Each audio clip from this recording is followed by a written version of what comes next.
First one is growth pressure. So let's take, your dad, and maybe he was, he's striving. He wants you to succeed, so he's putting a lot of pressure on you to succeed and grow as an individual. He's like, you better be reading the books, and you better be practicing the piano every day, and you better read this, and he's really putting this pressure. And it's like, do I want to do that? And sometimes you got to do things you don't want to do.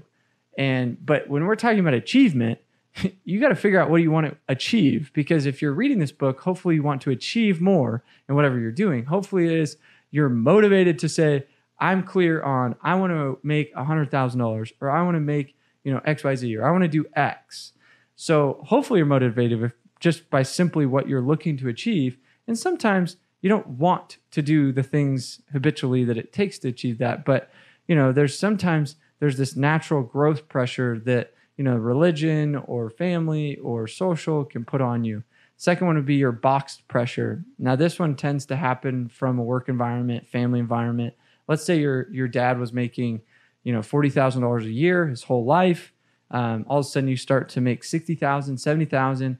Your dad is going to naturally be like, whoa, whoa, whoa. You've been working too hard. You need to spend more time with us. Whoa, whoa, whoa. Like, and subconsciously he may sabotage, and put this box pressure like, oh, what are you trying to do? Like being all like making way more than the rest of us. I have a lot of respect for the Polynesian culture, and this is no offense to them, but I've noticed a lot of times the second any kind of kid or an individual tries to go and be something special and go crush it in life, they are so tight knit as family that it's almost like they get the cold shoulder. They're like, oh, you're trying to just like, you think you're better than all of us. You think that you can go make X and you're leaving our family. Like there's this natural, and I've seen it with some of my Polynesian friends. I'm like, wow, like that's rough. Like, and then they just get sucked back because they're sick of like just beating that dead horse. And they're just like, well, like it's not worth the fight. Whatever, I'll go do what everybody else is doing and work on the farm or do whatever like they're doing. And it's like, that happens so much in a work environment. It's like, oh yeah. And then they're like, I felt this. I was the number one rep, and I felt like and then there's Sam, just trying to show off like every day, and it's like, why? Like that little smirky comment is boxing me. That's a boxing pressure. It's pressure that I'm now feeling to feel trapped in your box, whatever that is. Then there's status pressure. There's this natural status to, that society's giving us that we've accomplished X. Like $100,000 seems to be some weird status. $1 million seems to be another weird status. Anytime I go ask, hey, how much do you want to make? Anybody that hasn't made real good money in their life, they're like, oh, 6 figures. I'm like, well, is that like so now you can say there's a status that now I'm making 6 figures. And if you're making $99,000 and it's only 5 figures, you're like, not good. Like what is this weird arbitrary number that creates this status? And, I think that there's this pressure of what we have in perception, but that all has to do with family, religion, your social, and your work environment.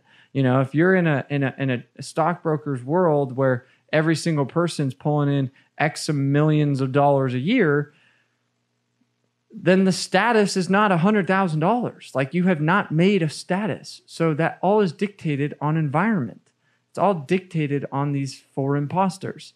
And so it's kind of like, what's the status that I care about? And you've got to check yourself. Is it the ego self or is it the soul self that's saying, I know the status I'm after because I don't really care about status.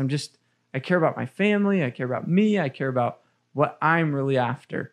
The image pressure is huge where, what clothes are you wearing? What's your body look like? A lot of people physically have this weird image pressure. There's a lot, like, why do you think plastic surgeons do so well? Is there's this natural pressure to have some type of image.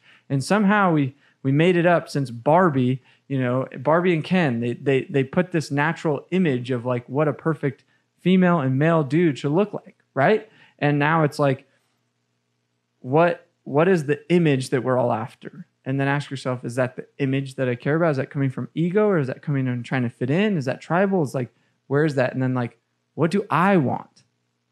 And these are all designed to keep challenging you. The other one is the second chance pressure. And this one tends to be in the family category where, or boss. It's like let's say your dad was never great at football, and, you know, he sees that you're maybe even a little bit more talented than him. And he might try to live his life, his second chance, through you. He might say, man, this is my opportunity to make it collegiate or pro. And so I can go live that life through my son or my daughter. And, you know, in sales, a lot of times there's this boss mentality where it's like, man, that, like, you know, I'm sitting on my throne, I'm hanging out. Like, maybe I get my second chance through watching some of my people. So I'm going to put this weird pressure on them that's almost self like serving. But now go back to like, what is it that I want? Is it an imposter want, or is it my want? And then assumed pressure is sometimes we just assume pressure that's not even there. You know, there's like, you know, in a lot of marriages, it's like, hey, I need you to do this. And it's like, oh, I think she needs me to do this or that. And in sales, there's this like natural assumed pressure. And we assume the boss, we assume the sales dudes are going to, like, you know, think less of us if we don't perform X. So then we just naturally assume that there's pressure. And so we throw down. But had we not thrown down, it's not like they're going to eat us. They're not going to like shoot us. We're not going to die. And so there's this assumed unsaid pressure that sometimes we self-impose, and that comes from the ego. It comes from misinterpretation. It actually comes a lot from insecurity.